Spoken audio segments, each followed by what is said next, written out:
Olá, seja bem-vindo ao canal João Pedro Torales. Aqui a Bíblia revela. Querido irmão e querida irmã, seja bem-vindo a este canal. Quero aqui já dar uma boa noite para você. Vai chegando com a família, vai convidando os amigos, as amigas. Como esta live também vai ser passado depois no canal Fala Sério Pastor, do pastor Eliazar, também eu te desejo uma boa noite, que Deus te abençoe, você que é do canal do Eliazar, que Deus possa te iluminar.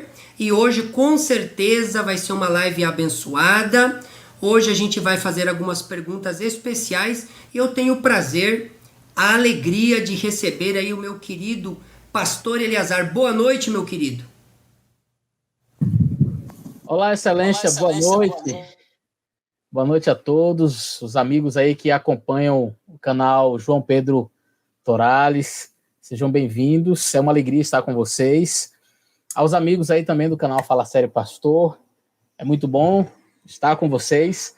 Nós vamos falar um pouquinho de um assunto muito importante, muito especial. O João Pedro tem falado muito aí nesses últimos dias, eu já vi algumas entrevistas dele, alguns debates muito interessantes acerca da lei de Deus, acerca do sábado, e eu acho que o assunto de hoje vai ser muito interessante, vai ajudar muito você que tem dúvidas, e você que já sabe no que crê, vai aprender aí a solidificar ainda mais a sua fé com melhores argumentos.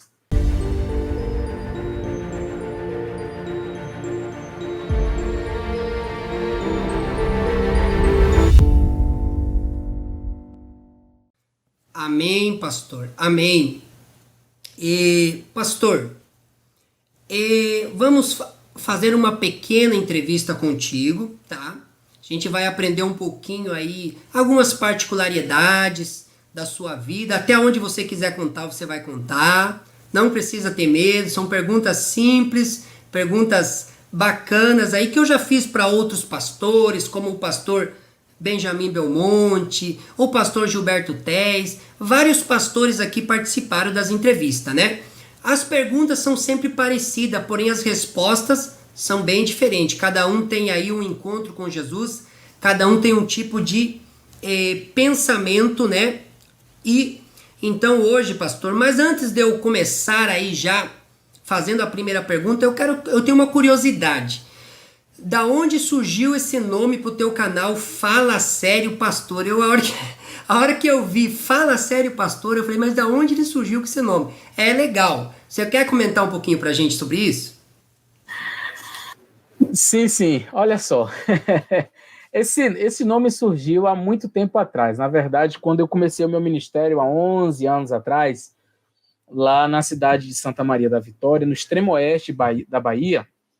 Então, ali eu fazia um programa à tarde com os jovens de perguntas e respostas.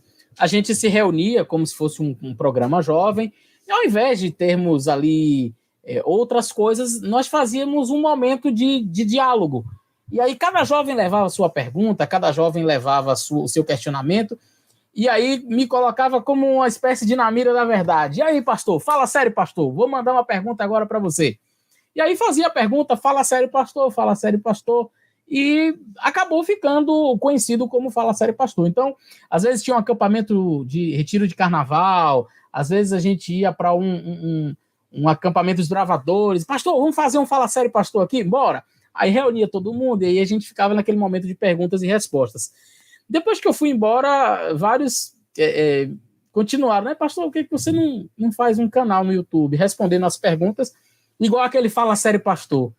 E aí foi nessa insistência, eu sempre protelando, né, deixando para depois, até que resolvi criar. Então, eu vou fazer um canal aí para falar desses assuntos bíblicos, teológicos, respondendo perguntas. E aí, então, criei o canal com este nome, Fala Sério Pastor. É um canal de perguntas e respostas e a gente vai respondendo temas assim bíblicos, temas teológicos, voltados especialmente para a religião. Amém, meu querido, amém. Então, aí a partir disso, iniciou aí o canal Fala Sério Pastor e na verdade, tá falando muito sério mesmo, pastor. Tô gostando do teu canal, parabéns, tá indo muito bem, né?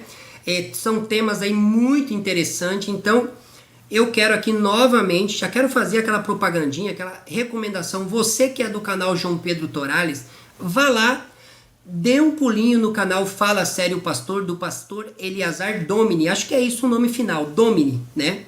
Aí vá lá, inscreva-se no canal dele, né? Ative as notificações, que eu tenho certeza que esse canal vai ser uma bênção para você, para sua família e para toda a sua casa.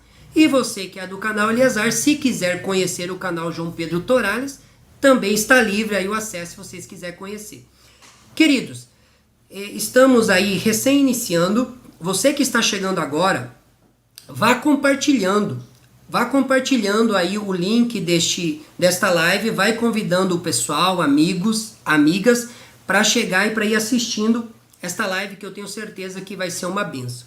Iniciarei com algumas perguntas. Pastor Eliazar, cidade de nascimento. Eu nasci na cidade de Guanambi, no extremo, no sudoeste da Bahia, né? Já ali descendo para Minas Gerais, próximo ali a Caetité, como quem está indo para Bom Jesus da Lapa. Nasci na cidade de Guanambi e impressionante que eu tive o privilégio de ser pastor lá. Foi o meu segundo distrito, né? O lugar onde eu nasci. Há quanto tempo você prega a palavra de Deus? Rapaz, aí já tem um tempinho, viu? Desde... Olha, meu primeiro sermão mesmo eu fiz na cidade de Uberlândia. Olha, chegou aqui o meu copinho de palmito famoso. Nas lives lá eu sempre uso um copinho de palmito lá no meu canal. Muito bom. Eu tinha 8 anos de idade, na cidade de Uberlândia. Eu fiz o meu primeiro sermão. Meu pai estava comportando lá. E nós ficamos hospedados ali numa igreja, e tinha uma escola também. E então nós ficamos ali, acho que era Santa Mônica o nome do bairro Santa Mônica. Tem até um zoológico, não sei se ainda existe, Santa Mônica, ali em Uberlândia. Se tiver alguém de Uberlândia aí, manda um alô aí. Então lá eu fiz o meu primeiro sermão, tinha 8 anos de idade. Depois, na adolescência, eu voltei a pregar. Nós fizemos uma série de conferências, eu tinha em torno de 15 anos, 16 anos, 15 anos, na cidade de Queimadas, na Paraíba. Mando um beijo aí pro pessoal de lá de Queimadas, é uma turma onde meu pai foi pastor. E então, lá eu junto com um amigo que é pastor, ele pregava e eu dava os estudos bíblicos assim à tarde. E eu tive o privilégio de pregar pela segunda vez lá, assim, foi um sábado, né? E aí, então, depois eu fui para o seminário, aí pronto, aí pregando direto. Desde então, não paro de pregar.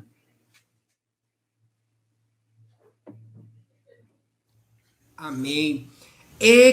Amém, pastor. Boa resposta. Vamos agora apertar um pouquinho você aqui.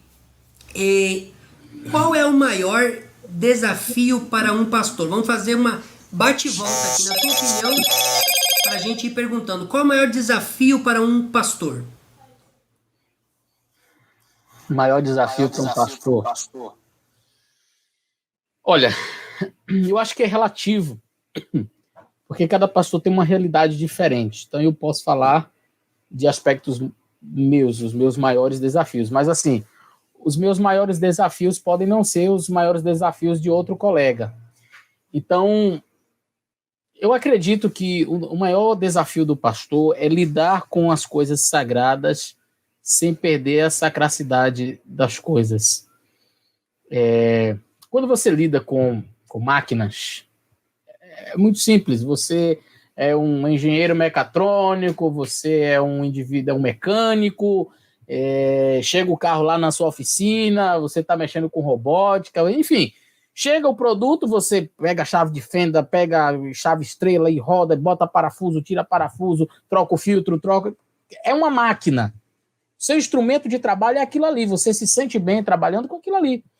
Então, cada pessoa tem a sua área. Quando você trabalha com ser humano, já é um pouco mais difícil. Aí você tem os psicólogos, você tem professores, não é? Que trabalham diretamente com a mente humana. Né? Um professor ele trabalha cuidando da mente desde uma criancinha até um adolescente, um jovem, um adulto, enfim, trabalha na formação. O pastor, além de trabalhar com o ser humano, ele não trabalha com máquina. O instrumento, a ferramenta de trabalho dele é a Bíblia. Então, assim, você tem um instrumento que é sagrado, um instrumento que não veio da cabeça humana, mas veio da mente divina e foi colocado em palavras humanas. E creio que um dos maiores desafios do pastor é lidar com a palavra de Deus sem perder, sem olhar para ela como uma chave de fenda, como um instrumento de trabalho, apenas como sabe, de você estar lendo a Bíblia para meditar, e não, você vai lendo a Bíblia, rapaz, isso aqui já faz um sermão, peraí, já para de estudar e já senta e já começa a escrever um sermão. É sentar e ler a palavra de Deus. Outro desafio grande que o pastor enfrenta é em relação eu acho que todo mundo, a própria espiritualidade, não é? O pastor, ele ser alguém espiritual, ser alguém de referência, e talvez um dos grandes desafios também do ministério pastoral é entender que a sua família é a sua primeira igreja. Nós salvamos a igreja e muitos de nós esquecemos da família. E a nossa primeira igreja é a nossa família. E eu acho que um dos grandes desafios, não é só meu, de muitos pastores, é esse.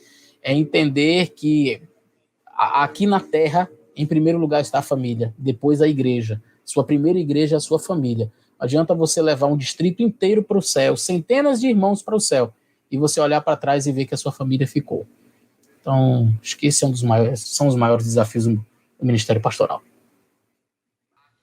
Muito bem, pastor, muito bem. Pastor, se Deus te desse uma oportunidade de você realizar um sonho, se Deus falasse, Eliezer, eu vou realizar um pedido seu, meu filho.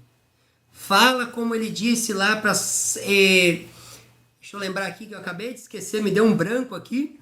Salomão? Quando ele disse lá, disse, fala meu servo, né, Salomão, que eu vou realizar o que você me pediu. O que você pediria para Deus? Se Deus falasse assim, eu te dou carta branca, meu filho, o que você gostaria de pedir para mim? O que você pediria para Deus?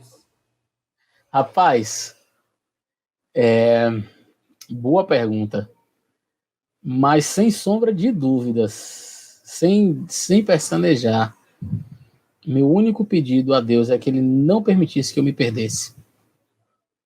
Se Deus fosse perceber que lá na frente, em algum momento, eu iria abandonar os caminhos dele, ou que eu perdesse minha salvação, que ele, por favor, me permitisse descansar em paz, o sono da morte, que eu dormisse o sono da morte em paz, mas que eu não perdesse a minha salvação. Acredito que esse é um dos... Acho que é o maior desejo do meu coração, né? O maior desejo do meu coração é esse. Eu creio que todos, o que mais querem, o que nós mais queremos é nos salvar, né? Verdade, é verdade. Perder a sua salvação. E eu creio que se a gente perder a salvação, a gente perdeu tudo, né, pastor? A gente remou e morreu na praia, como diz um ditado. Então, pois é, exatamente. O mais importante, realmente, é a gente não perder a salvação. Então, sede firme, né, até o final, e eu te darei a coroa da vida. Essa é a promessa de Deus. Eu tenho algumas perguntinhas simples aqui para você já entrar no tema daqui um pouquinho, para não tomar muito o seu tempo. Qual é o pastor que você tem uma grande admiração? Agora eu vou te colocar numa saia justa, porque você participa com muitos pastores, muitas lives. Agora, se você falar um só, vamos ficar com ciúme, mas você terá que escolher. Qual pastor que você acha assim, esse pastor eu admiro bastante e por quê? Rapaz, olha, não precisa mutar não, parece que parou o negocinho do eco, viu? Parece que parou. Bom, qual pastor eu mais admiro? Rapaz, eu tenho grandes amigos pastores, viu?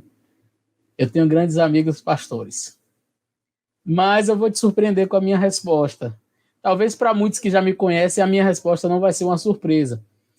mas um dos pastores que eu mais admiro é o meu pai. Meu pai é pastor. E é um homem que eu admiro muito, porque sabe aquele pastor que não tem medo nenhum de chamar o pecado pelo nome? É claro, com zelo, com amor, com jeito certo, mas é uma pessoa que, que não negocia com o pecado, sabe? É um dos pastores que eu mais admiro. Em primeiro lugar está o meu pai. E aí depois nós temos aí uma lista grande de colegas de ministério. Tem o Michelson Borges, o Adenilton Tavares é como um irmão para mim, o pastor Adenilton. Eu conheço há muitos anos. O pastor Isael Costa, ele é professor no seminário, é um grande amigo por quem eu tenho um apreço grande também. E das nossas lives aí, o pastor Michelson Borges, Sérgio Monteiro e Adriano já são figuras assim carimbadas, né? Além deles, também uma figura carimbada e que eu tenho uma apreciação grande, um carinho muito grande também, o pastor Gilberto Tais, com quem tive o privilégio de ser contemporâneo ali no Salt e com quem já fiz várias lives aí sobre profecias. É uma pessoa de um conhecimento profundo da palavra de Deus, então tenho grande admiração por ele também. Enfim, eu vou acabar sendo injusto aí, mas são pastores que eu admiro bastante, né?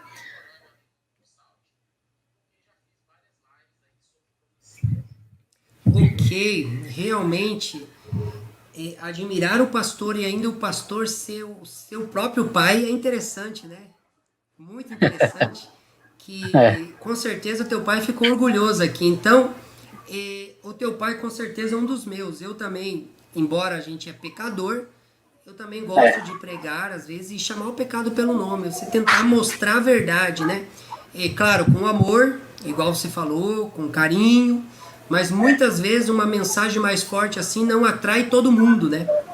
E daí a pessoa fica mais ali retraída, embora que também, em outros aspectos, uma mensagem firme, muitas vezes liberta multidões de pessoas que estão presas aí no pecado. Então, parabéns por você admirar o seu próprio pai como pastor. Você é de família pastoral, né? Teu pai é pastor, você é pastor, o teu avô acho que era pastor também, né? O quem que você perguntou?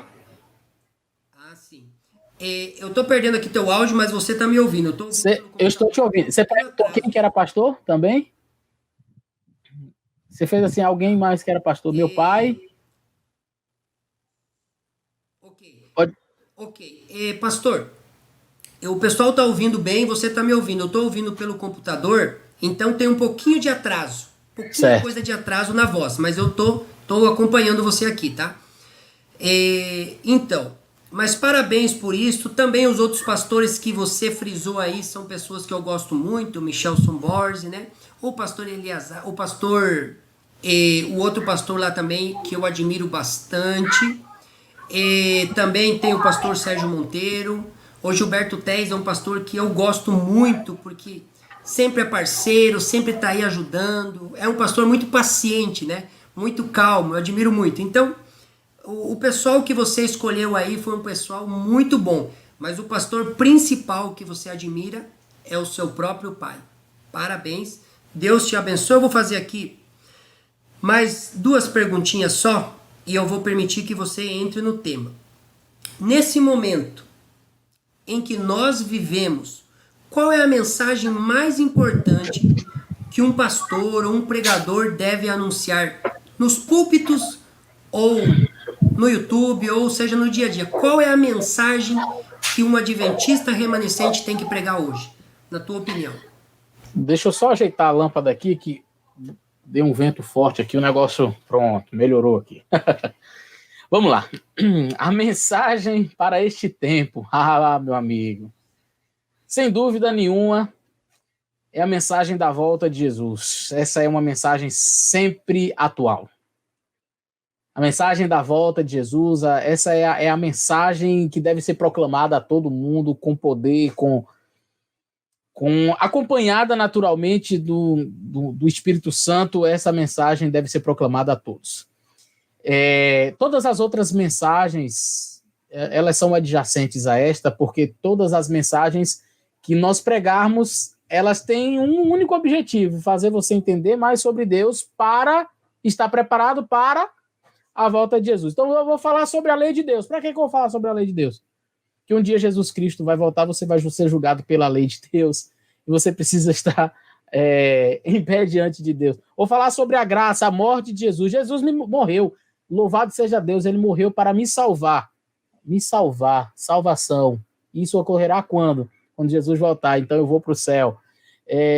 Todas as doutrinas, tudo aquilo que nós acreditamos se resume nisso daí, em que em algum momento nós vamos para o céu. Por isso, a mensagem da volta de Jesus eu acredito que é a mensagem mais importante a ser proclamada. Então, devemos sempre proclamar esta mensagem com poder, como diz o apóstolo, tempo e fora de tempo, né? Falar o tempo inteiro da volta do Senhor Jesus Cristo.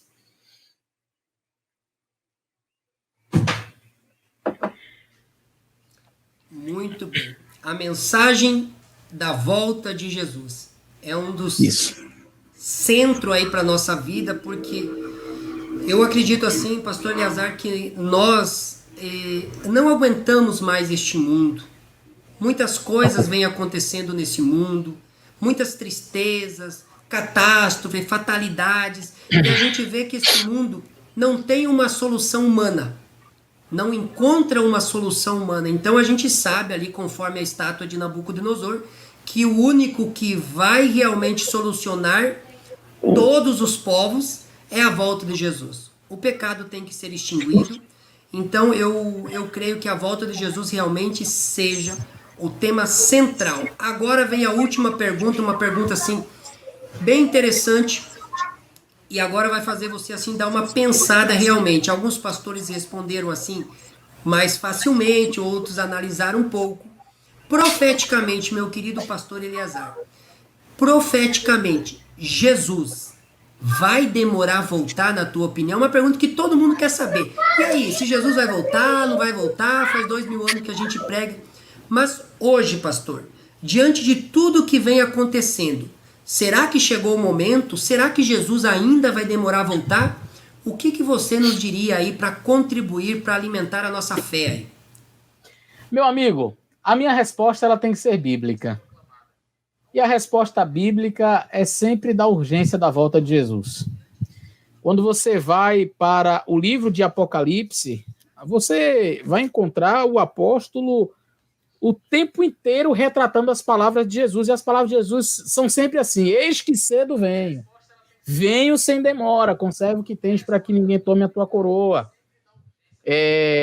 Quando você vai na primeira carta de João, filhinhos, já é chegada a última hora. Paulo, quando escreve aos Tessalonicenses, estas coisas, Paulo vai escrevendo ali: vos escrevo para que não sejais ignorantes quanto aqueles que estão dormindo, porque o mesmo Senhor descerá do céu e tal, e com a voz do arcanjo, soar da trombeta de Deus, os que morreram em Cristo ressuscitarão primeiro, depois nós, os vivos. Quer dizer, Paulo achava que ia estar vivo na volta de Jesus. Nós, os vivos, seremos arrebatados, não é? Então, aqui no livro de Apocalipse, no finalzinho, capítulo 22, verso 20, aquele que testifica essas coisas diz: certamente cedo venho. Amém. Ora vem, Senhor Jesus.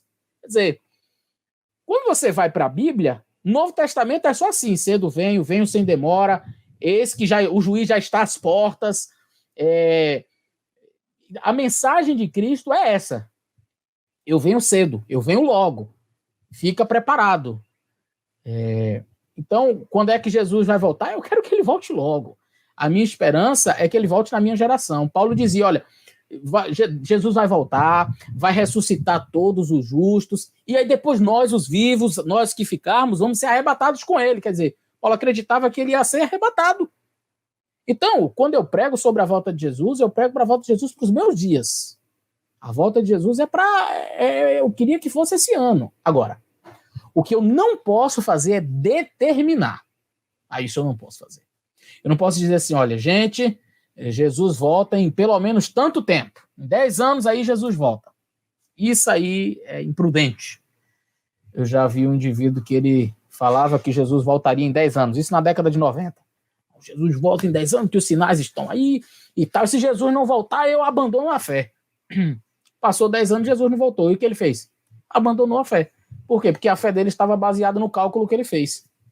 Então, tem gente aí fazendo cálculos bobos, baseados no tempo. Uma coisa que eu queria destacar, Jesus Cristo, no livro de Mateus, no capítulo 24, quando ele está olhando ali o templo, os discípulos fazem uma pergunta muito interessante, porque eles mostram para Jesus toda a estrutura do templo, aquela coisa magnífica, aquele prédio fantástico, e eles dizem assim, Senhor, olha que coisa linda e tal, e aí Jesus diz, estão vendo tudo isso aí? Pois eu vos digo que não ficará pedra sobre pedra que não seja derrubada. É o fim do mundo. Um negócio desse tamanho, não ficar pedra sobre pedra, é o fim do mundo. E aí eles, entendendo ser o fim do mundo, já chegam para Jesus no capítulo 24 de Mateus, e eles dizem assim, Senhor, dize-nos, verso 3, quando sucederão estas coisas? Que sinal haverá da tua vinda e do fim do mundo? Quando? É a pergunta dos discípulos. E a resposta de Jesus nunca foi quando, a preocupação de Jesus nunca foi quando, mas como. A preocupação de Cristo não é quando ele vai voltar. Essa não deve ser a preocupação que nós devemos ter. E Cristo deixou isso muito claro. A nossa preocupação é como eu estarei quando ele voltar. Por quê? Porque se eu morrer hoje, Jesus para mim já voltou. Se eu morrer hoje, a próxima vez que eu abrir os olhos vai ser vendo Jesus voltar, ou antes do milênio ou depois do milênio. Se for antes do milênio, glória a Deus. Se for depois do milênio, um abraço. É morte eterna. Então, Jesus ele dá sinais, só que estes sinais que Jesus dá aqui, eles ocorreram durante toda a história. Guerras sempre existiram, rumores de guerras. Ah, pastor, mas aumentou, é verdade. Mas não, no planeta Terra nunca se tinha visto a Primeira e a Segunda Guerra Mundial. Uma guerra daquelas proporções, nunca. Com tantos milhões de mortos. Logo após a Segunda Guerra Mundial, todo mundo achava, não, agora ele vai voltar, porque aqui é o cumprimento exato da profecia, ó, guerras, rumores de guerras. Aí teve aquela peste, a gripe espanhola, a gente está vendo aí o coronavírus, né, nós estamos vendo essa pandemia que, de certa forma, já matou muita gente, não foi mais do que essa gripe espanhola, se não me falha a memória, matou muito mais. Então, assim, quando nós olhamos para os sinais, né, doenças, guerras, rumores de guerras, fomes, aí diz assim, puxa, isso sempre aconteceu, é bem verdade que nos últimos dias, muito mais, mas nós não devemos estar atentos somente a isso, isso são indícios, e se isso for aumentar em muito ainda? Não sei, mas o que eu devo estar preocupado é com o que Cristo fala a partir do final do capítulo, ele conta a parábola dos 2 servos, a partir do capítulo 24, verso 45, e no capítulo 25 todo, ele fala a parábola das 10 vidas, a parábola dos talentos. A parábola do servo bom e do servo mau é aquele servo que estava preparado para quando seu senhor voltar, que ele não sabia nem o dia nem a hora que ele chegaria, mas ele estava pronto, enquanto o outro estava lá bebendo, espancando seus conservos. A parábola, então, mostra que nós devemos estar vigilantes. A parábola das virgens mostra que nós devemos ter o azeite reserva, que é o Espírito Santo, para estarmos preparados quando o noivo chegar. A parábola dos talentos demonstra que nós devemos estar usando aquilo que Deus nos deu, os talentos, os dons, para estarmos prontos quando ele voltar. Então a preocupação de Cristo é essa, é termos o Espírito Santo, é estarmos vigilantes, é usarmos os nossos dons, e não ficar só preocupado com os sinais. A gente fica tão preocupado com os sinais que esquece às vezes o principal e o essencial, que é estar preparado para a volta dele quando ele chegar. Quando? Eu quero que seja na minha geração, quero que seja enquanto eu estiver vivo, como foram com os apóstolos. Mas não posso determinar. Vai ser agora.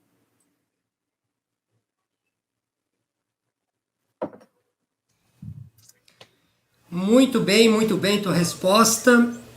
E realmente você focou aí bastante na preparação, né? Não é quando Jesus vai voltar, mas como eu estarei quando Jesus voltar.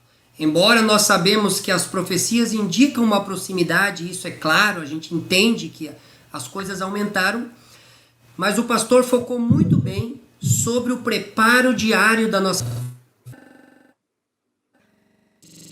Se prepare para que a gente esteja aí firme nas promessas de Deus, para que quando Jesus volte a gente esteja preparado. Como a gente já falou antes, né? Não adianta Jesus voltar rápido e a gente não estar preparado também. Então nós temos que estar preparado. É lógico que a gente quer que Jesus venha pronto, que Jesus venha logo.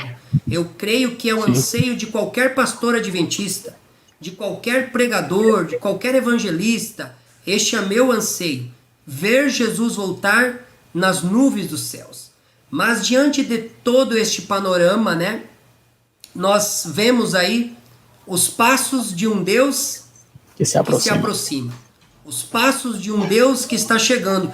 Isso nós vemos no mundo religioso, a deturpação da palavra, nós que trabalhamos nos canais aí, refutando ou apresentando verdades e também mostrando os equívocos de muitos, não vou falar falsos pastores para não pegar mal, mas pessoas que ensinam errado, né?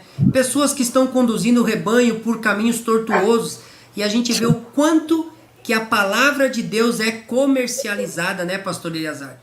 O quanto que a palavra de Deus aí infelizmente é usado para ganhar dinheiro, para enganar.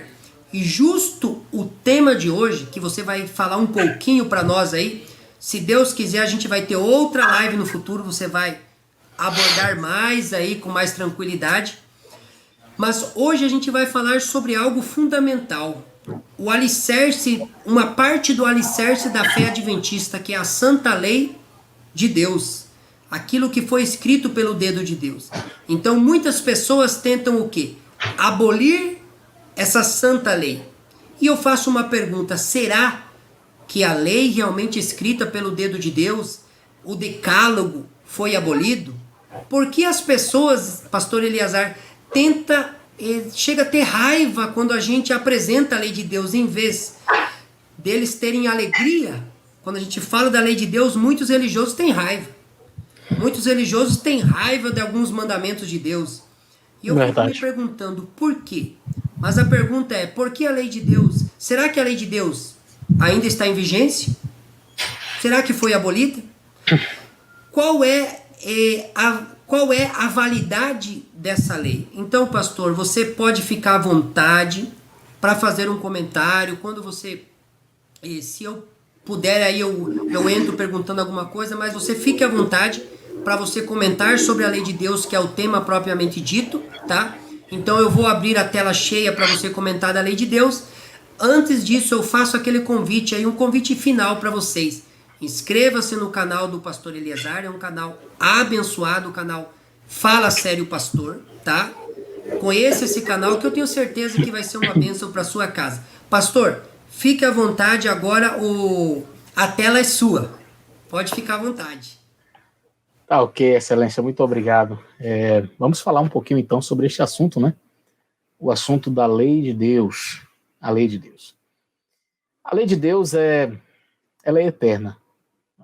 Salmo 119 é um salmo muito bonito, fala bastante sobre a lei de Deus. E eu creio que falar sobre a lei de Deus para um adventista do sétimo dia é muito simples, é muito fácil.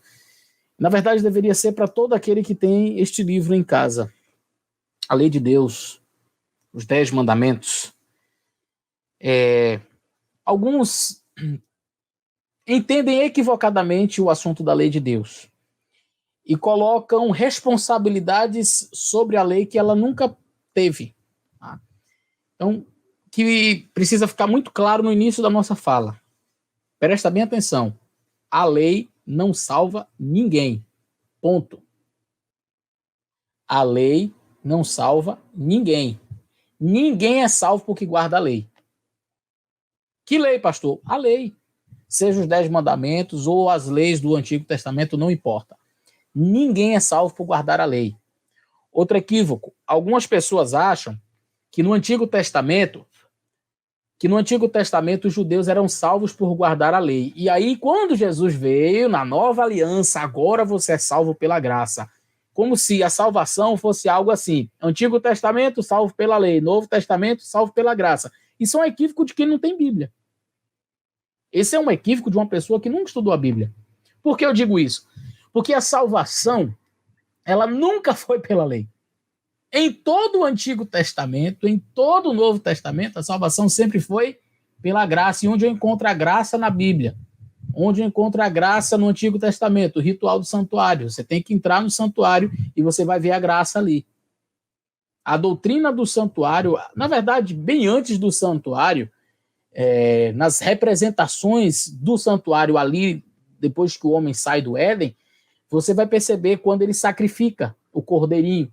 Você vai perceber que Adão ele tem as peles de cordeiro, que foi o próprio Deus ali que deu para eles, está escrito assim. Então, um cordeiro precisou ser sacrificado. Caim e Abel, eles vão ali sacrificando cordeiros. Abel, né, sacrifica o cordeiro, Caim vai oferecer do fruto da terra. Mas para que sacrificar o cordeiro? É a graça. É a demonstração da salvação. O que é aquilo ali? Eu não tenho condições de me salvar, um inocente vai morrer em meu lugar. Era como um cheque pré-datado. Eu estou confessando os meus pecados sobre este cordeirinho que representa Jesus Cristo, que um dia virá e vai morrer, ele vai morrer e vai me limpar, e vai então me limpar, me lavar, me salvar dos meus pecados. Hoje, nós não matamos mais o cordeirinho porque o verdadeiro cordeiro já morreu. Então, nunca houve salvação por guarda da lei. Ninguém nunca foi salvo porque guardou a lei. Esse é um segundo equívoco grande que se comete. Terceiro equívoco. Algumas pessoas, elas começam a, por não entenderem o que significa lei, eles chegam para nós que somos adventistas e dizem assim, você tem que guardar então 613 mandamentos da mitzvah. É outra ignorância de uma pessoa que não conheceu os propósitos e nem sabe, não entendeu direito tipologia. Porque foi abolida a lei na cruz, foi abolida. Não existe abolição de lei. Mas quando eu falo lei, eu estou falando de tudo. Ué, pastor, então a gente tem que matar cordeirinho? Não, a gente não tem que matar cordeirinho. Então a gente tem que seguir aquelas leis ali. Nós só precisamos entender cada coisa dentro do seu papel, dentro do seu lugar. O judeu ele não particionava as leis como nós fazemos. E alguns até fazem isso, não? Aqui é lei moral, aqui é lei cerimonial, aqui é lei de saúde, aqui é lei disso, aqui é lei daquilo. Na cabeça de um judeu no Antigo Testamento, lei é lei, era tudo. Era tudo. Ali era a vontade de Deus e você fazia a vontade de Deus. Só que quando nós estudamos a Bíblia, nós percebemos que existe a tipologia. E tipologia, ela não é anulada, mas ela encontra o seu ápice. Então eu vou exemplificar. Eu tenho um cordeirinho, esse cordeirinho é morto. Até que venha o verdadeiro cordeiro. Então anulou, agora foi abolido matar cordeirinho? Não foi abolido. É que o tipo encontra o antítipo. E não encontrasse, ele encontra o seu ápice. Por que eu não celebro a Páscoa? Porque Cristo é minha eterna Páscoa. O cordeiro que foi morto. E acabou. Então, não é que eu vou abolir, mas é que eu encontrei o ápice. Eu tenho aqui a sombra e agora a sombra encontra a realidade. E não encontrar a realidade assume. Então não é uma... Você pode até entender que é uma abolição. Eu não entendo como uma abolição, eu entendo como algo que existia com um propósito. Por que eu tenho que matar o cordeirinho? Ele tem um propósito, aquele cordeirinho ali morrendo. Para quê?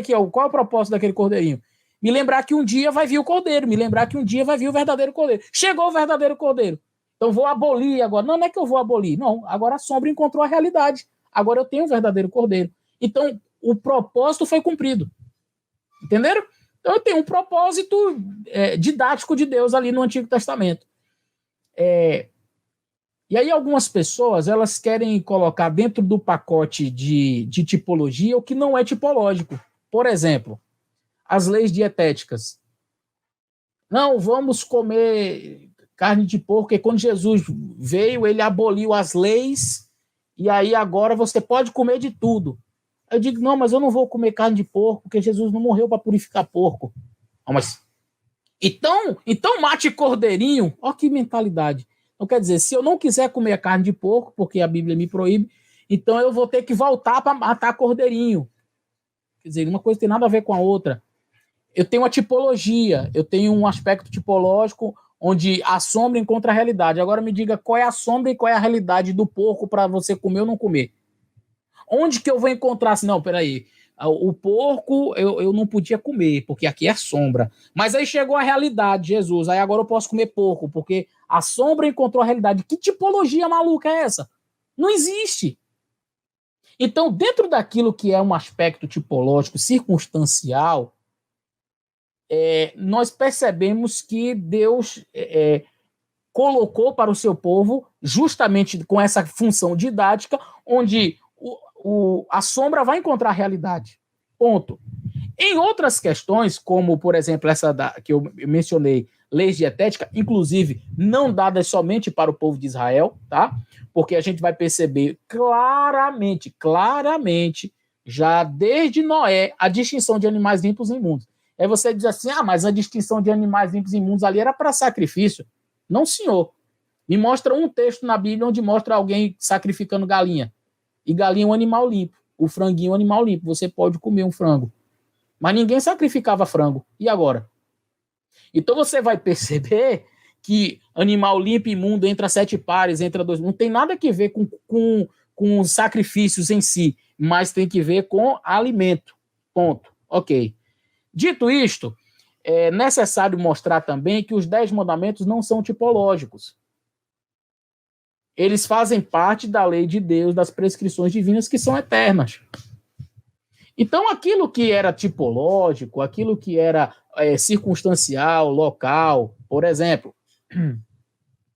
Deus chega para o povo no contexto do deserto e diz assim, olha, mulher, quando ela estiver no período da sua menstruação, no período, né, do seu fluxo, ela deve ficar afastada, ela vai pegar aquele paninho, vai jogar fora do arraial e queimar e tal. Agora vamos entender o contexto. O povo de Israel no deserto, não tem suíte, né? Não tem um quarto, tudo em barracas, não tem um banheiro para a mulher se lavar, fazer a sua higienização, não tem absorvente, sempre livre, always, não existe nada disso. Então a mulher usava um paninho que é chamado trapo de imundície, inclusive Isaías diz que a nossa justiça é isso aí, trapo de imundície, absorvente usado, né? E ela então jogava fora do arraial. Por que Deus pedia essas medidas de precaução? Justamente porque Deus, na sua infinita sabedoria, sabia que o sangue é um agente contaminador, que poderia provocar doenças, então Deus coloca aquilo ali dentro daquele contexto. Percebe? Agora, quando você vai para a lei de Deus, seus 10 mandamentos, você vai perceber claramente que Deus ele se preocupa em fazer algo a mais. Quando ele fala com Noé, ele diz, olha, entra lá os animais limpos, 7 pares, e dos animais imundos, 1 par. Deus chega para Moisés, ele fala em Levíticos capítulo 11, ali dos animais, olha, vocês devem comer isso, não podem comer aquilo, vocês podem comer aquilo outro, não devem comer o de cá, nem toque, etc. Ponto. Mas quando se trata dos 10 mandamentos, que é um aspecto moral da lei, tá? Tem que ver com moralidade, essa questão da alimentação tem que ver com a parte física, a parte de saúde. Mas quando nós falamos de 10 mandamentos, Deus ele chega, é como se Deus dissesse assim, calma aí, esse aqui eu faço questão de ir lá e escrever na pedra. Eu mesmo vou escrever. Moisés, separe 2 pedras, lavre essas 2 pedras, talha ela bonitinho, Moisés talhou, tal, levou lá para cima, e aí Deus veio com o dedo dele e começou a escrever. Há uma preocupação de Deus. Há um aspecto especial, diferenciado. E aí agora a pergunta, essa lei de Deus ela é tipológica? Vamos lá. Não matarás. Bom, é a sombra. Agora que chegou a realidade, que é Jesus, aí agora a lei foi abolida. Então, a sombra encontrou a realidade. Antes eu não podia matar, agora eu já posso matar. É isso? Claro que não. Não adulterarás. Bom, isso era antes, né? Mas agora que Jesus chegou, aí a sombra encontrou... Você percebe que a lei não tem aspecto tipológico? Deus diz assim, não terás outros deuses diante de mim. Ponto. Mas isso aí era antes. Mas hoje tem vários deuses, você pode ter vários deuses, você pode adorar o seu carro, você pode ter... Não, peraí. São aspectos que não estão são aspectos eternos, são princípios que são imutáveis. Honra teu pai e tua mãe para que se prolongue os teus dias na terra que o teu Deus te dá. Então agora eu vou desonrar meu pai e minha mãe porque a lei foi abolida na cruz. Então, quando Paulo ele fala sobre, inclusive aqui no meu canal Fala Sério Pastor, tem uma playlist sobre sábado, sobre lei, eu já expliquei vários desses assuntos aí, onde há aparentemente alguns textos que algumas pessoas pegam descontextualizados do apóstolo Paulo para tentar mostrar, por exemplo, que a lei foi abolida, né? Então pega ali textos de Romanos como se... porque, na verdade, é o seguinte, o que precisa ficar claro aqui é que algumas pessoas, por não conseguirem algumas pessoas, por não conseguirem provar que a lei deve ser realmente toda abolida, mas elas precisam transgredir um mandamento, e vamos logo abrir o jogo. A maioria do mundo evangélico em geral não concorda com a guarda do sábado.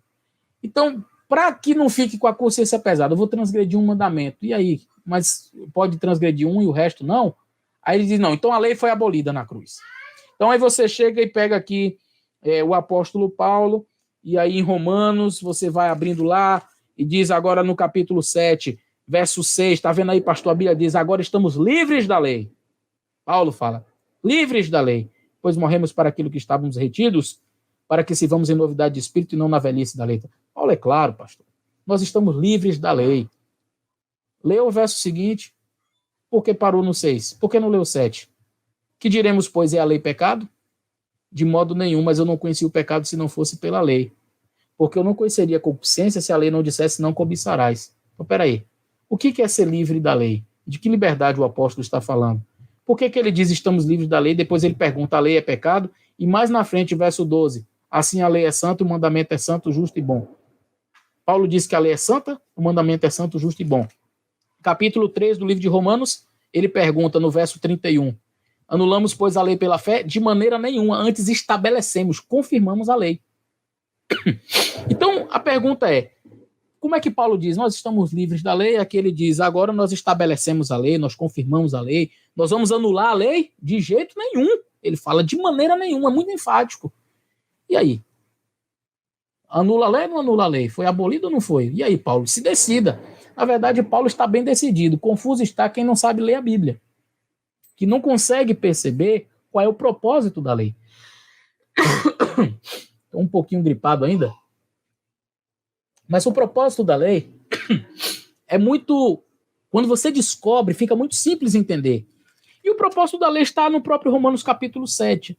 Paulo diz, eu não conheceria o pecado se não fosse pela lei, porque eu não saberia o que é concupiscência da carne se a lei não dissesse não cobiçarás. Então,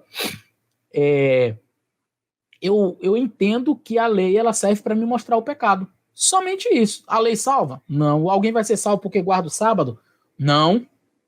Então, se você ouvir alguém dizendo, os adventistas acreditam que é salvo porque guarda sábado. Mentira. Adventista nenhum acredita que é salvo porque guarda o sábado. Aí alguns chegam e dizem, mas Ellen White fala que sábado é uma questão de salvação ou perdição. Como qualquer mandamento da Bíblia. Quem disse que isso está relacionado só ao sábado? Eu pergunto para você, meu irmão evangélico, seja honesto agora. Adorar imagens é uma questão de salvação ou perdição, sim ou não? Encontramos uma pessoa que ela adora imagens. Isso é uma questão de salvação ou perdição ou não? Aí você diz, veja bem não, tem que ser honesto, dizer para mim, é ou não é? É lógico que é. É uma questão de salvação e perdição. Não quer dizer que quem não adora imagem está salvo. Como não quer dizer que quem guarda o sábado já está salvo. Mas quer dizer que quem adora imagem conscientemente, sabendo que a Bíblia diz que não deve fazer, está pecando. E nisso está comprometendo a sua salvação. Como aquele que sabe que deve obedecer, honrar o sábado do Senhor, e mesmo assim desobedece, conscientemente, sabendo, também está comprometendo a sua salvação. Então o sábado é uma questão de salvação ou perdição dentro desse contexto, como qualquer mandamento é. Matar, cometer assassinato, é uma questão de salvação ou perdição? Claro que é. Não quer dizer que se você não mata, então você já... eu já vi alguém dizendo assim, não, eu nunca matei, nunca roubei ninguém, já tem um lugar lá em cima. Tem nada. Quem disse que o teu lugar lá em cima é porque você não mata e não rouba? Quem disse que o teu lugar lá em cima é porque você guarda sábado, porque você não adora imagem? Você entendeu errado. Pela graça, sois salvos, por meio da fé. E isso não vem de vós, é o quê? Dom de Deus. Salvação é isso aí, ponto. Graça. Se alguém um dia entrar no céu, não foi porque guardou o mandamento. Foi porque a graça de Cristo o alcançou. O ladrão na cruz é uma prova clara disso. Não deu tempo ele guardar mandamento nenhum, mas vai ser salvo.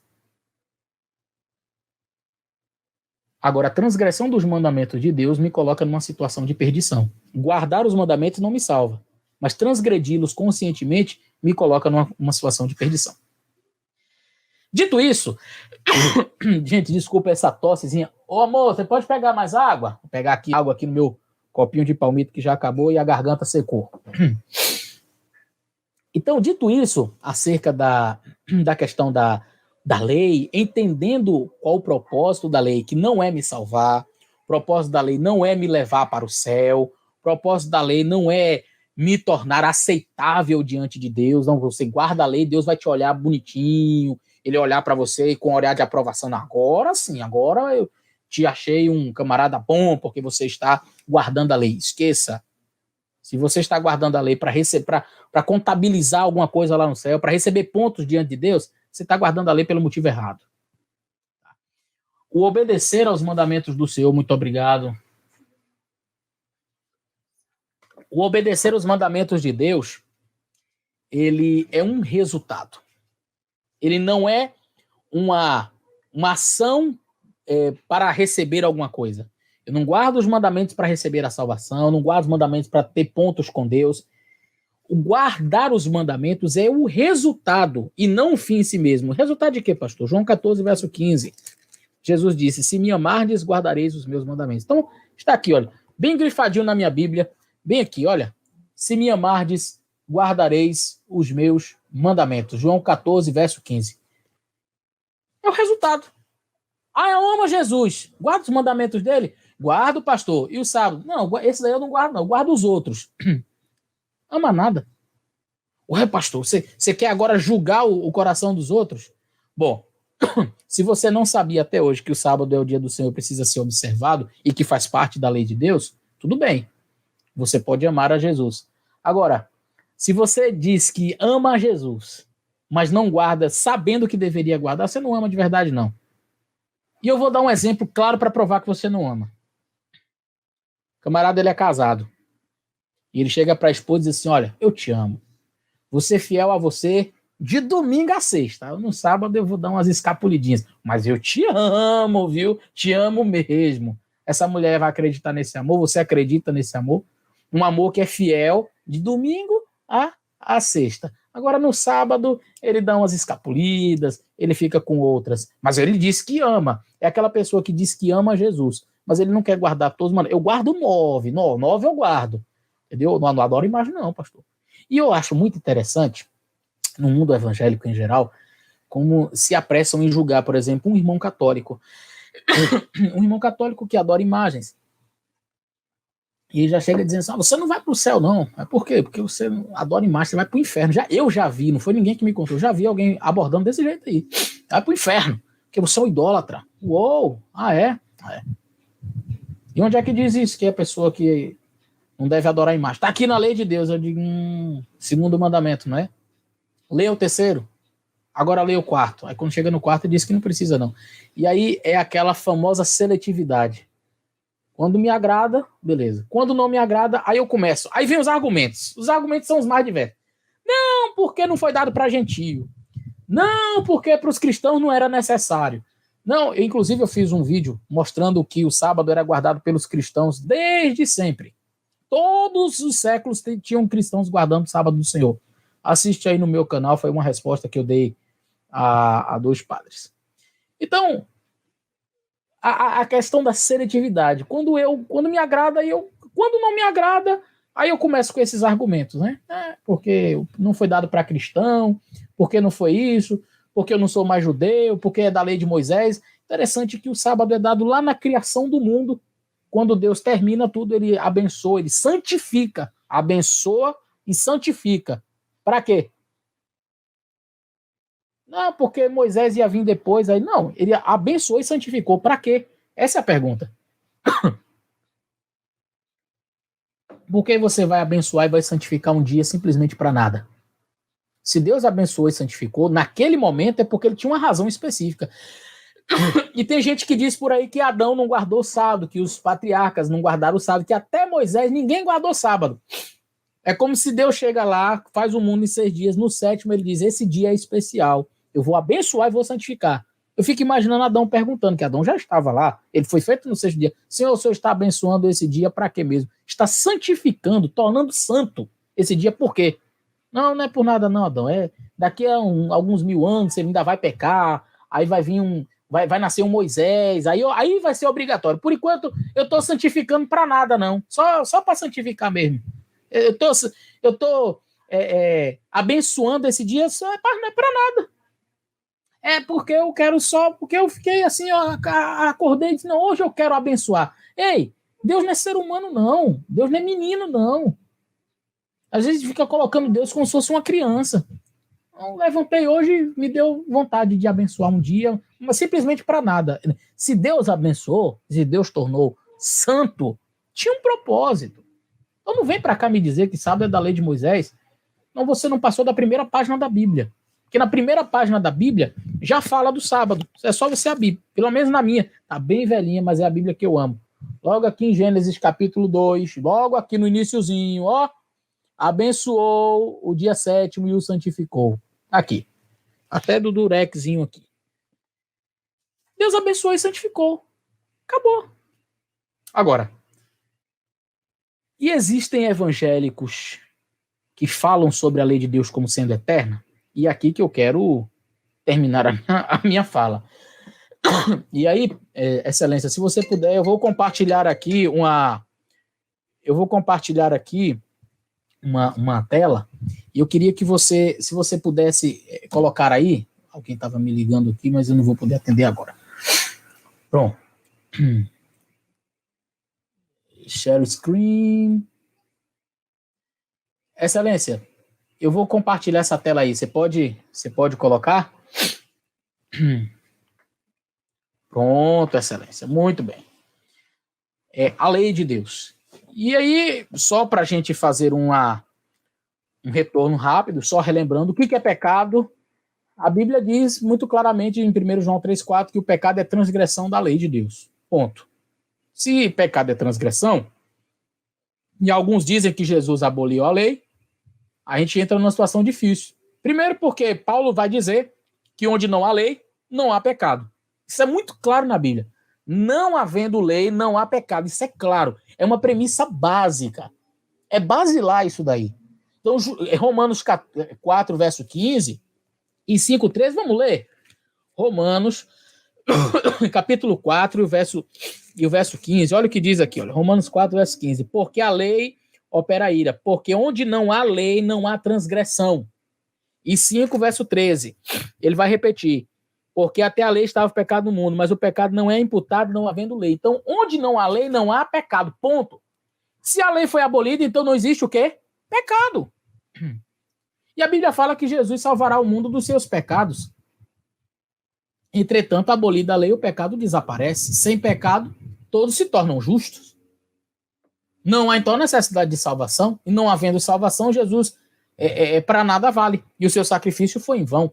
Então você vê que engano satânico, que os cristãos ergam o estandarte ensanguentado do Filho de Deus, posicionando-se ao lado da santa lei em coragem e bravura. Mas eu quero destacar aqui com vocês alguns, porque eu sei que muitos irmãos evangélicos e até católicos também nos assistem, mas eu quero ler alguns trechos de alguns irmãos evangélicos, estudiosos, tá?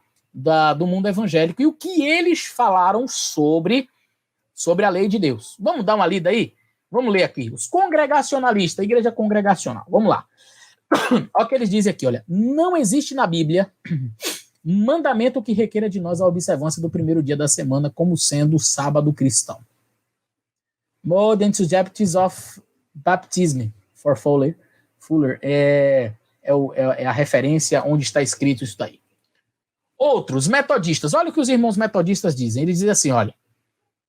É certo não haver mandamento positivo para o batismo infantil. Tampouco o há para santificar o primeiro dia. Theological Compend, 1902, reverendo Amos Binias, na página 180 e 181. Então, é certo que não há mandamento para batizar a criança. Tampouco existe para santificar o domingo. Nossos irmãos luteranos, olha o que eles dizem. A observância do domingo não se baseia em nenhum mandamento de Deus, mas sim na autoridade da igreja, tá? Então, aqui alguns que mostrando claramente que sobre o sábado e sobre o domingo. Olha esse outro aqui. Deus instituiu o sábado na criação do mundo, os presbiterianos, viu? Presta atenção. O que eu falei que Deus instituiu o sábado quando? Na criação, e não lá na época de Moisés. E os irmãos presbiterianos, eles dizem o quê?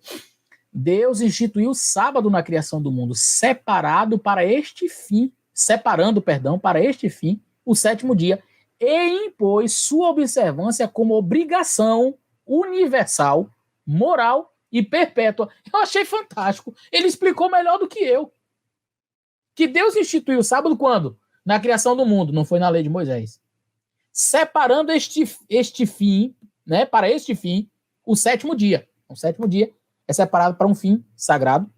E impôs. Eu digo que Deus, ele colocou a sua lei e tal, mas eu nem me lembro de ter usado essa expressão, impôs, que é uma imposição, uma obrigação. Impôs a sua observância como uma obrigação. Olha que impressionante o irmão presbiteriano falou. Universal, então é para todas as partes do mundo, moral e perpétua. Doutor Arquibaldo A. Rod, da Comissão Presbiteriana de Publicidade. Irmão. Gostei. Esse daqui está mais adventista do que muitos adventistas. Vamos lá. Os nossos irmãos batistas, o que é que eles falam sobre a lei de Deus? Vamos lá? Vamos ler aqui? Como é que creem os batistas, tá? Diz aqui. Nós cremos que a lei de Deus é a base eterna e imutável do seu governo moral. Olha só. Nós cremos que a lei de Deus é a base eterna e imutável do seu governo moral. E aí eles dão as referências para solidificar o pensamento. Que essa lei é santa, justa e boa. O texto que eu li de Romanos 7. Que a incapacidade dos homens decaídos, da qual falam as escrituras para cumprir os seus preceitos, provém unicamente do seu amor ao pecado. Olha! E eu já vi alguns irmãos evangélicos me questionando, dizendo assim, porque... E você consegue guardar toda a lei? Porque você não consegue guardar toda a lei. Então, como se assim, para justificar que eu não preciso guardar o sábado, né? Então, já imaginou que alguém chega... Eu vou abrir o parênteses aqui rapidinho. Alguém chega, porque você não consegue guardar toda a lei. Já imaginou um assassino falando isso? O cara é matador de aluguel. Aí alguém chega, irmão, você precisa sair desse mundo, cara. Você tem que sair dessa vida de matar as pessoas. Por quê? Porque tá na lei de Deus, não matarás. Sim, você guarda toda a lei? Então você é um hipócrita, fica querendo dar uma lição de moral aqui. É? Já imaginou o irmão lá que adora imagens de escultura e tal, adorando outros deuses? Aí você chega e diz, olha, irmão, não pode. Você guarda toda a lei? É impressionante, né? E eu já vi muita gente usando esse argumento. Mas ninguém consegue guardar a lei de Deus. Aí, olha o que os irmãos batistas dizem. Eu acho bonito. Que a incapacidade dos homens decaídos, da qual falam nas escrituras, para cumprir os seus preceitos, provém unicamente do seu pecado, do seu amor ao pecado. O camarada ama o pecado, por isso que ele não guarda a lei, ué. É por isso, não é porque é impossível, não. Mas que um dos principais objetivos do evangelho, olha só, é o de libertar os homens do pecado e restaurá-los em Cristo a uma obediência sincera dessa santa lei, concorrendo para isso os meios da graça proporcionados em conexão com a igreja visível. Então, veja como esta declaração batista é fantástica, é linda. Mostra aqui não uma graça barata, que alguns pegam uma graça barata. Não, Jesus já me salvou, então não preciso mais de lei. Aqui eu posso jogar no mato. Não. Olha o que ele diz aqui. Que um dos principais objetivos do evangelho... Qual é o objetivo do evangelho? Um dos principais é libertar os homens do pecado. E o que é pecado? Transgressão da lei.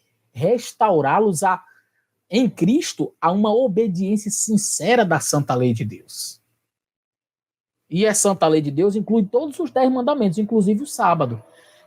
Concorrendo para isso os meios da graça. Então a graça vem para te ajudar. A graça vem, ela é manifesta na nossa vida quando nós obedecemos. Quem disse isso? Isso aqui, amigos, está no Manual das Igrejas Batistas por William Carey Taylor. William Carey. Quarta edição de 1949, página 178, artigo 12, Casa Publicadora Batista. Sou eu falando não, viu? Que são os nossos irmãos batistas. É uma pena que muitos de 1949 para cá se esqueceram disso. Os irmãos pentecostais aí, Assembleia e outras denominações, diz o seguinte: a Bíblia nos mostra a sagrada lei de Deus. Faça isso, não farás. Êxodo capítulo 20. E aí ele cita a referência, né? E essa lei deveria ser observada cumprida rigorosamente. E até os nossos filhos a deveríamos fazer conhecer. E aí cita Deuteronômio 6, 1 a 13. A palavra de Deus é, sob certos aspectos, autoritária. Ela nos fala de modo imperativo. Onde é que está isso? Nas lições bíblicas, página 7 a 12, 1966. Pastor Emílio Conde, página 12. Queridos, eu estou citando aqui pessoas, não sou eu. E até os nossos irmãos, os mormons, o que eles dizem? Há aqueles que gostariam de destruir o decálogo, ou os 10 mandamentos. Tais mandamentos não foram abrogados, nem anulados, e estão em vigor hoje, da mesma forma como estiveram quando pronunciados em meio aos trovões do Monte Sinai, embora não sejam observados, mas estão em vigor. Quem disse isso? O líder da religião dos mormons, Joseph Smith. Então, quando eu observo isso aqui, Excelência, quando eu observo isso aqui, eu vejo essas declarações de mormons, pentecostais, batistas, presbiterianos, luteranos, metodistas, congregacionalistas, eu entendo uma coisa. A lei de Deus, ela é eterna mesmo. E quem está falando isso, deixa os nossos irmãos evangélicos falarem. Está saindo deles e não de mim, adventista. É muito fácil pegar, porque o adventista diz isso, porque o adventista diz aquilo. Tá bom, então deixa eu ouvir o evangélico falar. Agora, se você quiser discutir com a sua igreja, aí agora você vai ter que pegar os seus livros, a sua própria literatura e ir lá e dizer, gente, desfaz isso aí que está errado. Eu, particularmente, considero perfeito. E talvez, se eu não colocasse a referência e tivesse lido o texto, muitos diriam, isso aí é uma literatura adventista. E quando pega a referência, uou, e quer dizer que isso é batista? Quer dizer que isso é presbiteriano? Nossa, não sabia. Pois é, fica sabendo. As literaturas mais antigas da sua igreja valorizavam muito a lei de Deus. Muito. E são claros em dizer, a lei de Deus é santa, deve ser observada, ela é autoritativa, aliás. Bom, queridos, dizer que a lei de Deus passou, só diz isso quem não estudou a Bíblia ou quem quer, por uma premissa, desobedecer um mandamento. Como não dá para desobedecer um e guardar os 9, aí, para não ficar meio antiético, né? Poxa, vou desobedecer só um. Aí eu digo que a lei toda foi abolida. Aí você pergunta, e preciso matar? Posso matar? Posso fazer isso? Aí diz, não, porque no Novo Testamento todos os mandamentos são repetidos, menos o sábado. Eu quero dizer que dos mandamentos, um dos mais citados no Novo Testamento é o sábado. E todos os mandamentos, os seis últimos, honra teu pai e tua mãe, não matarás, não adulterarás, não furtarás, não dirás falso testemunho e não cobiçarás, eles são repetidos ipsis literis, ou seja, ao pé da letra. Mas os 4 primeiros, nenhum deles é recitado ao pé da letra. Não terás outros deuses diante de mim. Não farás para ti mais de escultura, nem semelhança alguma do que há em cima dos céus, nem embaixo da terra, nem nas águas debaixo da terra. Não te curvarás a ela, nem a servirás, porque eu sou o Senhor teu Deus, Deus zeloso. Nenhum. Não tomarás nome do Senhor teu Deus em vão. Lembra-te do dia de sábado. Nenhum desses. Você vai encontrar inferências à idolatria, e por conta disso eu sei que é uma transgressão do segundo. Você vai encontrar inferências a não ter outros deuses, inferências a não tomar o nome de Deus em vão, mas repetido, ipsis literis, os 4 primeiros não são. Mas você encontra inferências a todos os mandamentos, inclusive o sábado. E eu quero terminar com o texto de Hebreus. Hebreus capítulo 4. Ali fala sobre o descanso, eu já fiz um vídeo sobre isso. Ele fala sobre o descanso e no meio desse descanso, aqui há uma palavrinha que nós chamamos na teologia, né, nos estudos linguísticos, rapax legomenon, que é uma expressão que ela acontece uma única vez em toda a Bíblia. Não existe essa palavra 2 vezes. Ela só acontece na Bíblia uma única vez, está aqui em Hebreus 4, porque alguns dizem assim, não tem mandando guardar o sábado, não. Tem não? Hebreus capítulo 4 está aqui, olha, mandando guardar o sábado. Capítulo 4, verso 9. Pois ainda resta um repouso para o povo de Deus. E qual é a palavra repouso?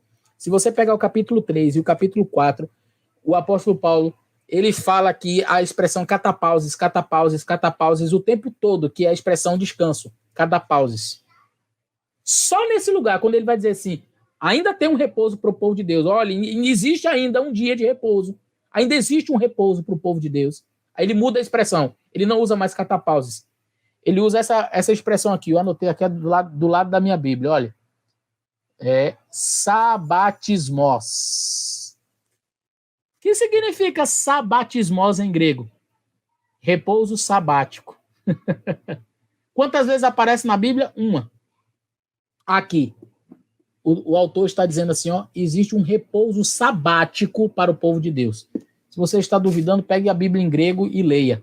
E você vai ver. Aliás, deixa eu pegar aqui. Deixa eu pegar aqui o meu Novo Testamento interlinear. Deixa eu pegar aqui. E aí eu vou abrir. Deixa eu ver como é que ele traz aqui. Se ele traz repouso sabático, porque eu sei que sabatismos é um repouso sabático. Verso 9. Olha só. Vou mostrar aqui para vocês. Ó. Você duvidar de mim, vamos ver aqui no grego. Olha só. Tá vendo aí? Olha. Sabatismos, um repouso sabático. Para quem conversa aí demais. E agora ficou tudo escuro aqui. Vamos lá. Aí, iluminou. Para quem anda por aí falando que não tem uma ordenança para guardar o sábado, tá aqui, ó. Isso aqui não é a igreja adventista que fez, não. Você pode pegar lá no seu Novo Testamento grego e você vai descobrir que existe lá a palavra sabatismos. Repouso sabático. Não é só um repouso. Catapauses é só repouso. Agora, repouso do sábado é sabatismos. Como eu falei, só existe essa expressão na Bíblia uma única vez. E Deus está dizendo para você, existe um repouso sabático. Por que eu dei a ênfase no sábado? Porque os outros mandamentos você já guarda. Tá? Mas a lei de Deus é eterna. Serve para te salvar? Não. Ela não vai te salvar. Se você guardar a lei pensando assim, vou guardar a lei para ser salvo, você vai se perder, porque a lei não vai te salvar. Quem te salva é Jesus Cristo. Mas lembra do que Jesus falou. Se vocês me amam, se me amardes, guardareis os meus mandamentos. Então guardar o mandamento é por amor. Tá bom? Que Deus abençoe vocês. João Pedro, obrigado, excelência, por estes momentos aqui. Espero que tenham sido úteis, espero que tenham sido proveitosos para os teus inscritos aí no canal. Aproveito para dizer aí que se você não é inscrito ainda no canal do João Pedro Torales, você se inscreva. Falo isso aos meus amigos que vão assistir esse vídeo aí no meu canal, tá bom? Libera o áudio, excelência. Seu áudio tá desligado. Libera o seu áudio. Desculpa, pastor, tá me ouvindo?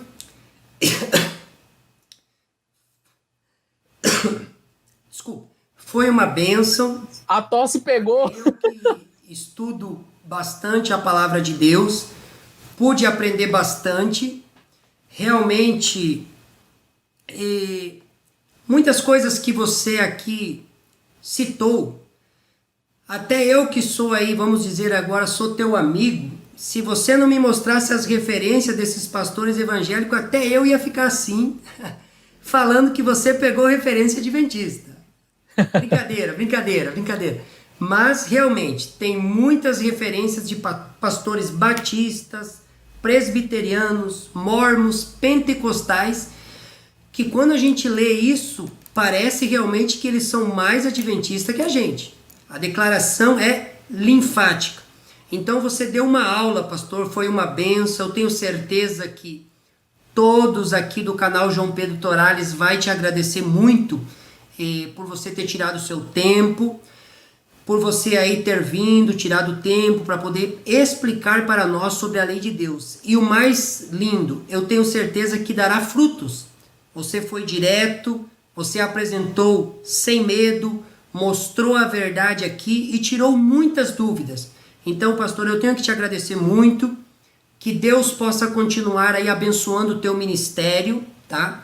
Que Deus abençoe tua família e vamos marcar mais vezes. Queremos você mais vezes aqui no canal, eu sei que você é corrido, mas eu queria tirar uma duvidazinha, se você me permite, antes de encerrar a live. Veio aqui uma lembrança. Eu tenho um amigo aí que você deve conhecer também, o irmão Jardel, que está no grupo de WhatsApp nosso lá. E ele aí fez uma refutação, ou seja, uma resposta a um pastor evangélico, que ele é meu amigo, a gente fez aí uns debates, depois viramos amigos, que nem a gente diz. Nós debatemos ideias, não pessoas, né? E hoje ele é meu amigo, considero muito ele, mas ele disse algo ali que me chamou a atenção. Se você quiser apresentar em 2, 3 minutinhos, apenas apresentar, eu vou te agradecer.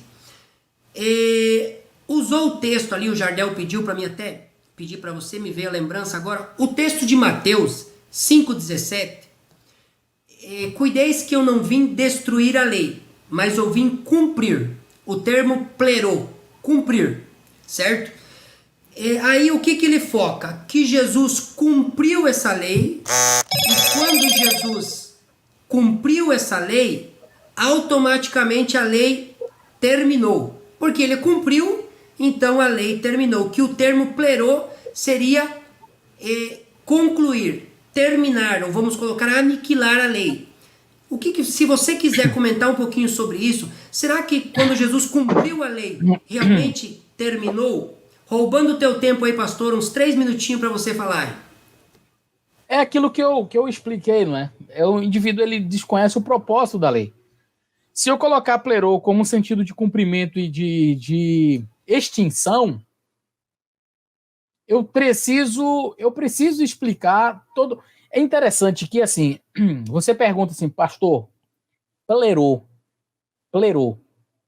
se aplica a qual mandamento? Só pergunta isso.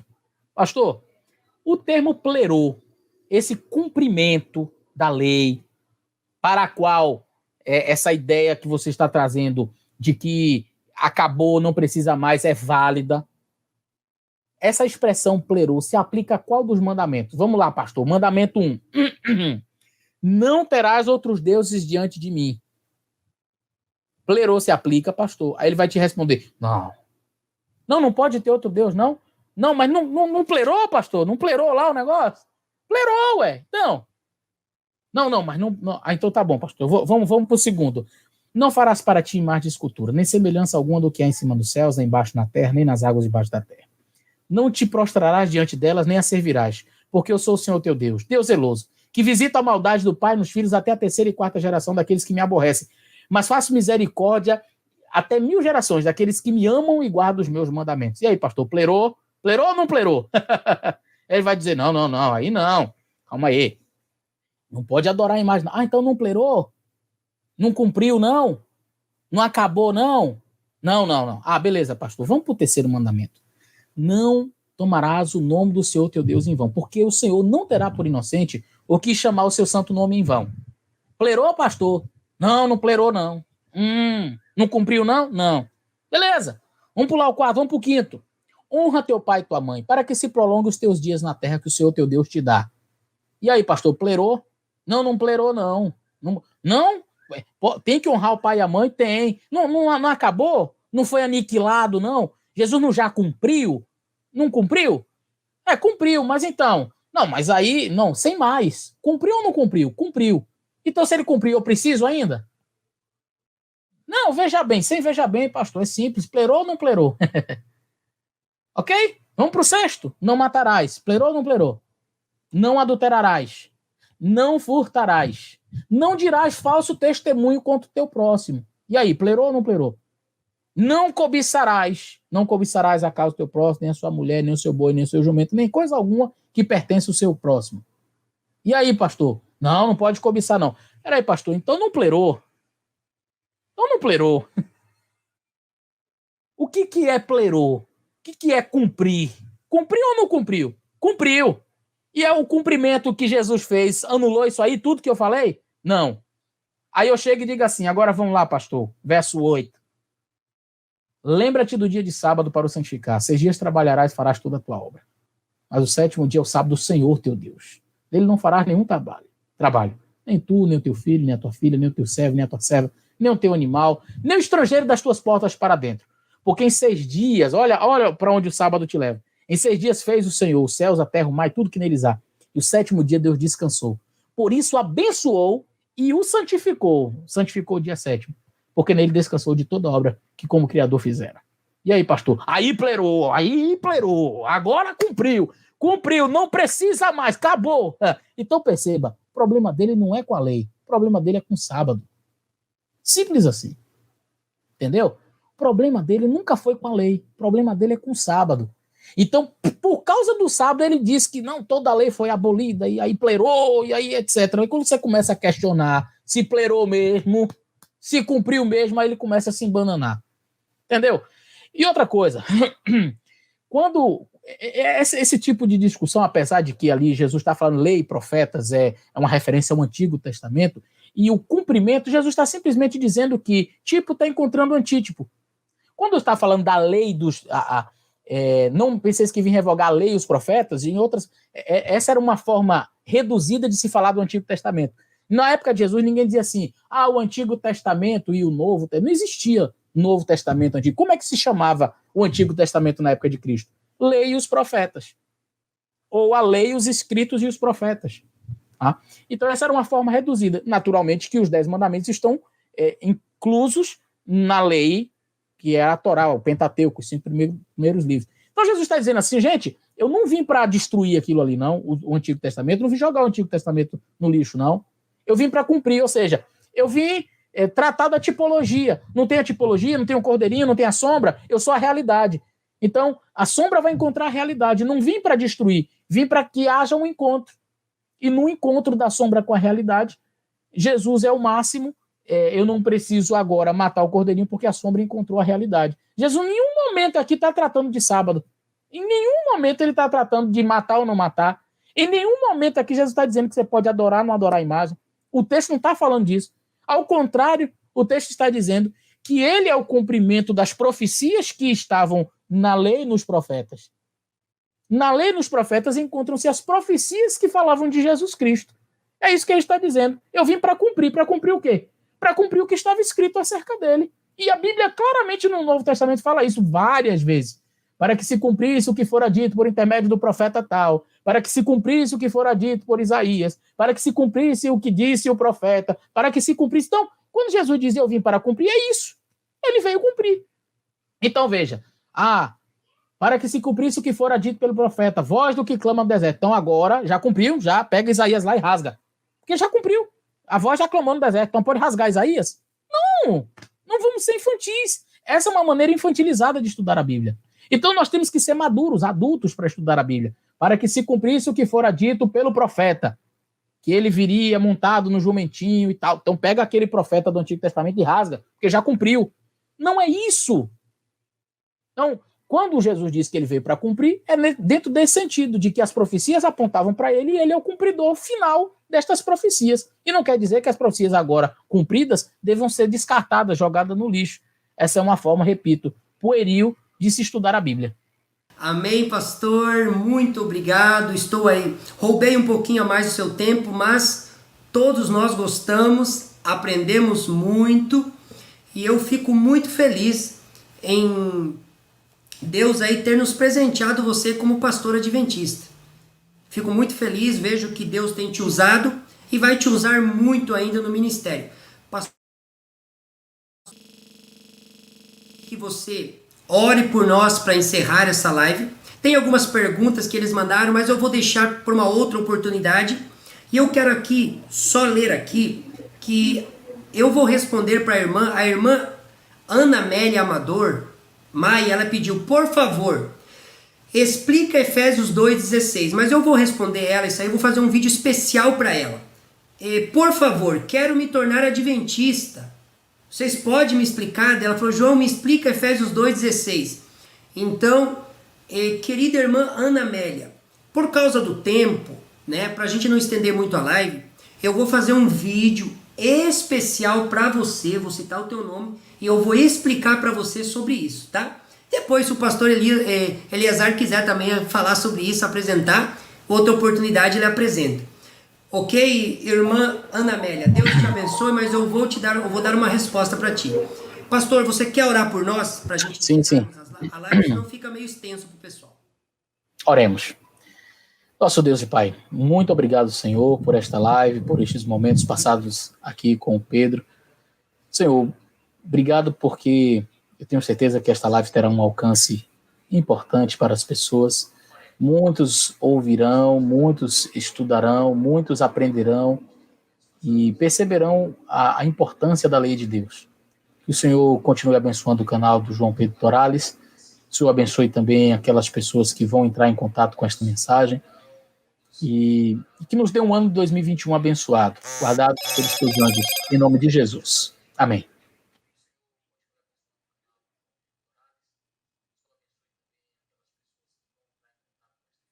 Tem um delayzinho aí no áudio, por isso que ele não percebeu ainda, que já terminou. Mas, aí. Amém. Amém. Tem um pouquinho de atraso aqui, você já sabe, né? Pastor, muito obrigado. Eu creio que todos aqui gostaram muito da live.